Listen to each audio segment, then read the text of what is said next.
Je vous le disais en ouverture, le grand journal s'étoffe cette saison avec une nouvelle chronique politique en route vers la présidentielle. Chaque jour, un éditorialiste viendra nous raconter les coulisses de la campagne. J'ai le plaisir d'accueillir cet après-midi David Revaud-Dallon. Bonjour David. Bonjour. Et merci de nous rejoindre désormais tous les mardis sur Radio J. Vous êtes le chef du service politique du journal du dimanche et vous vous intéressez aujourd'hui aux primaires, un mode de désignation des candidats à la prochaine présidentielle qui agite en ce moment la plupart des partis. La formule avait été sélectionnée notamment en 2016-2017 avec des primaires citoyennes organisées par la gauche et la droite. 5 ans plus tard, les hésitations sont plus nombreuses, notamment chez les Républicains, on va le voir tout à l'heure. David, pourquoi la question des primaires divise ?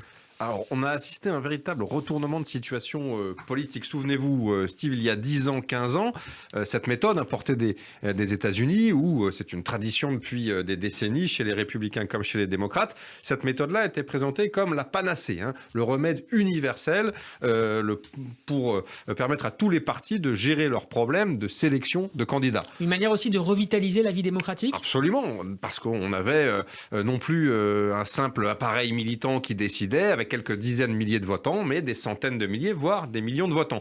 La première expérience, ça a été Ségolène Royal en 2006-2007, une primaire un petit peu élargie, au-delà des militants, et puis bien sûr, la primaire socialiste de 2011, avec 3 millions de votants qui avaient désigné François Hollande, puis la primaire de droite de 2016 qui avait désigné François Fillon par 4 millions de votants. Donc c'était considéré à l'époque comme la solution ultime, celle qui allait vraiment régler tous les problèmes de conflits internes, de désignation, etc.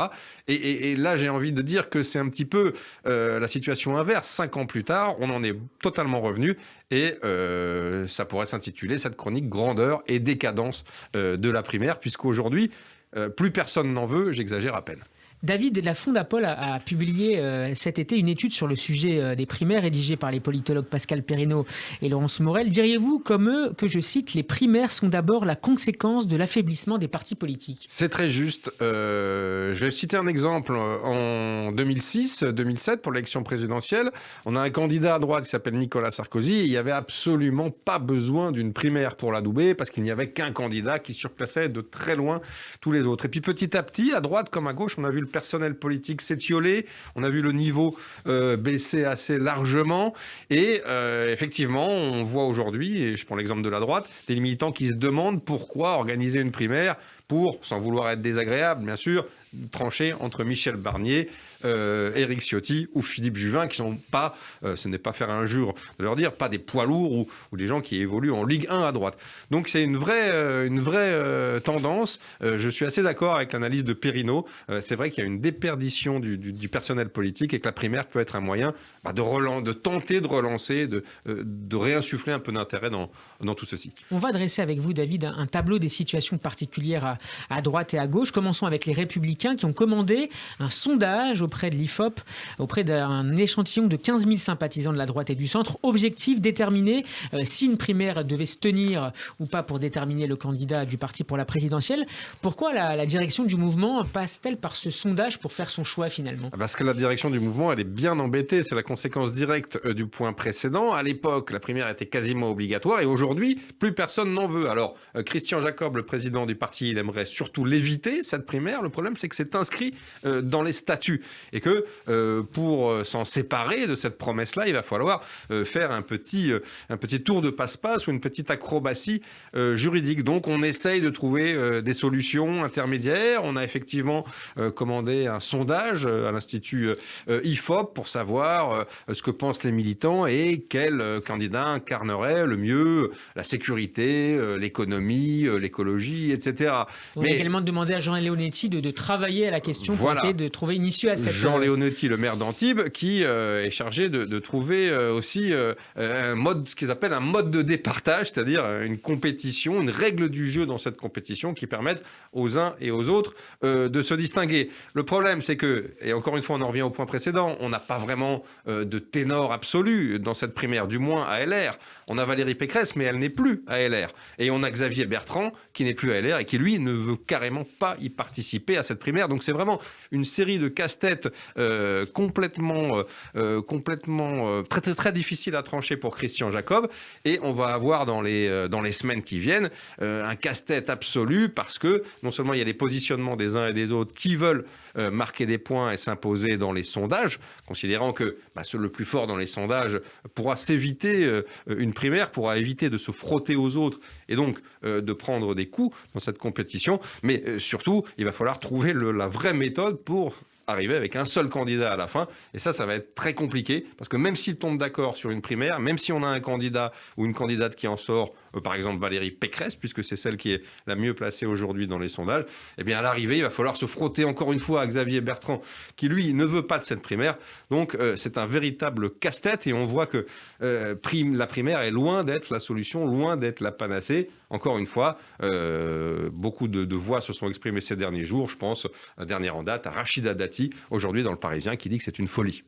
Justement, David Rabaud-Dallon, vous évoquiez à l'instant Valérie Pécresse. En cas de victoire à une éventuelle primaire, est-ce que la présidente de la région Île-de-France peut espérer surfer sur une dynamique qui lui permettrait de prendre l'avantage sur un autre candidat, cette fois la présidentielle, Xavier Bertrand? Oui, c'est le pari qu'elle fait, c'est le pari que font les Républicains, qui considèrent que forte de la légitimité du vote, d'une forte dynamique, parce que c'est vrai que malgré les critiques qui ont été apportées ces dernières années, on a vu que les candidats systématiquement sortaient de la primaire avec une assez bonne dynamique.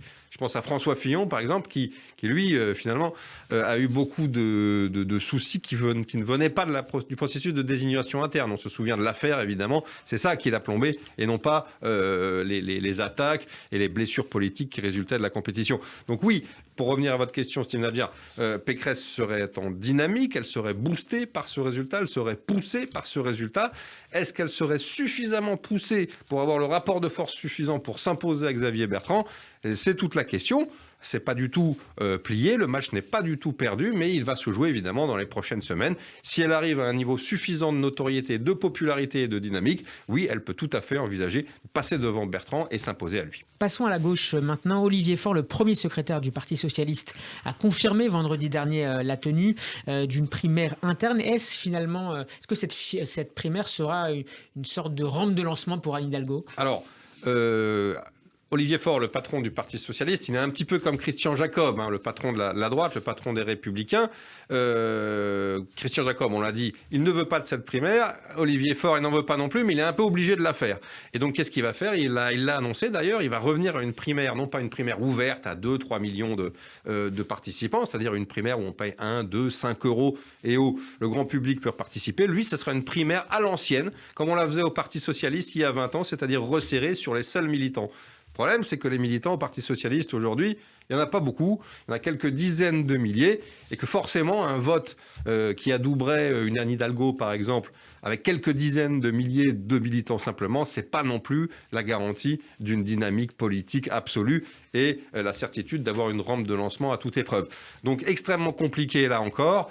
Finalement, ça dit aussi le fait que, là encore, à gauche, même problème qu'à droite, on n'a pas vraiment une personnalité qui s'impose de manière absolue. Et c'est vrai que si le Parti socialiste semble de plus en plus se tourner aujourd'hui vers la candidature d'Anne Hidalgo, c'est, j'ai envie de dire, faute de combattants, c'est-à-dire qu'il n'y a pas vraiment de match, il n'y a pas vraiment d'affrontement entre plusieurs personnalités de très haut niveau susceptibles de donner un choix stratégique. Il y a une personnalité qui s'impose, mais vraiment, encore une fois, faute de combattants. Donc cette primaire, elle aura lieu, ce sera plutôt une primaire de confirmation plutôt qu'une primaire de lancement. David, un dernier mot sur Europe Écologie Les Verts. Une primaire aura lieu. Est-ce que Yannick Jadot et Éric Piolle sont toujours les favoris de cette primaire verte? C'est le seul parti finalement où les gens sont contents de faire une primaire, du moins les dirigeants. Oui, vous avez cité les favoris. Alors vous savez que les écologistes, ils ont souvent le chic pour torpiller ou plomber le candidat qui est le mieux placé du point de vue du grand public. On l'avait vu dans le passé avec Nicolas Hulot. On l'a vu avec Nicolas Hulot, qui avait été battu au profit d'Eva Joly. Le problème de la primaire écologiste, c'est pour le coup, c'est pas les dirigeants qui sont d'accord pour la primaire, c'est plutôt les militants, parce qu'on voit qu'ils espéraient 100 100 000 participants à leur primaire et pour l'instant, les inscrits en sont quasiment à la moitié, donc on est encore loin. On voit que les primaires, cette rentrée en primaire de septembre, elle est encore plus compliquée que toutes les précédentes. Merci beaucoup David Revaud-Dallon. En route vers la présidentielle, c'est à retrouver en podcast sur radioj.fr. Nous serons demain avec Laetitia Krupa à mardi, dans 15 jours. Merci David. Merci.